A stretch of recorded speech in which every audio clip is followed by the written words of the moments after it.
السلام عليكم ورحمة الله تعالى وبركاته. أهلا وسهلا بكم جميعا في هذه المحاضرة الرابعة من محاضرات دورة الويندوز. طبعا يا اخواتي انتوا لو فاكرين احنا في المحاضرة السابقة اتكلمنا عن السطرين اللي فوق، السطر الخامس والسادس، او بمعنى اصح السطر الاولاني من فوق والتاني، او السطر الخامس من تحت والسادس، اللي هو السطر الخامس اللي هو كان فيه الزال والواحد والكلام ده، اللي هو بمعنى صح بيتصنف عندنا اللي هو السطر التاني من فوق. واتكلمنا برضو عن السطر وشرحنا برضو السطر الاول اللي هو من فوق برضو، واللي فيه هو الاسكيب والافيهات، وبيسمى عندنا اللي هو السطر السادس من تحت. واتكلمنا كمان عن الاسهم، شرحناهم برضو الاسهم بالتفصيل الممل. طيب النهارده ان شاء الله باذن الله من الشتاء الله تعالى هنشرح اللوحه الرقميه. يبقى النهارده يا اخواتي هنشرح في هذه المحاضره هنشرح اللوحه الرقميه. عايز افكركم بحاجه بس قبل ما نبدا، ما تنسوش الصلاه على النبي، اللهم صل وسلم وزد وبارك على سيدنا مولانا محمد وعلى اله واصحابه اجمعين. يلا بينا نبدا على الشرح بتاعنا على طول علشان ما نطولش على حضراتكم.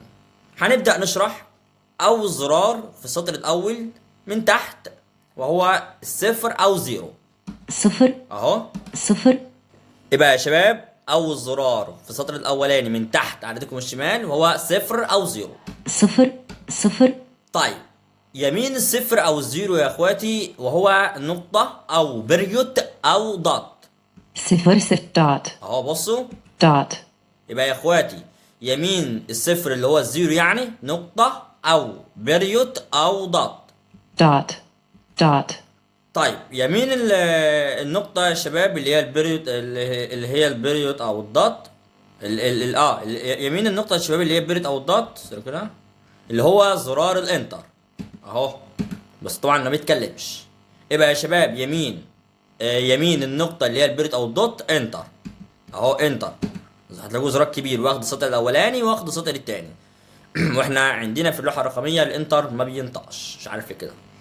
طيب تمام، ننتقل الآن إلى أول زرار في السطر الثاني في هذه اللوحة الرقمية، وهو بيسمى عندنا زرار الواحد أو 1. واحد واحد. يبقى يا شباب أول زرار في السطر الثاني من تحت على إيدينا أو على إيدينا الشمال، وهو بيسمى عندنا 1 أو 1. واحد واحد. يبقى يا شباب أول زرار في السطر الثاني من تحت على إيدينا الشمال وهو زرار الواحد أو 1. طيب يمين الواحد يا اخواتي زرار الاثنين او 2. اثنان. يمين الواحد يا اخواتي زرار الاثنين او 2.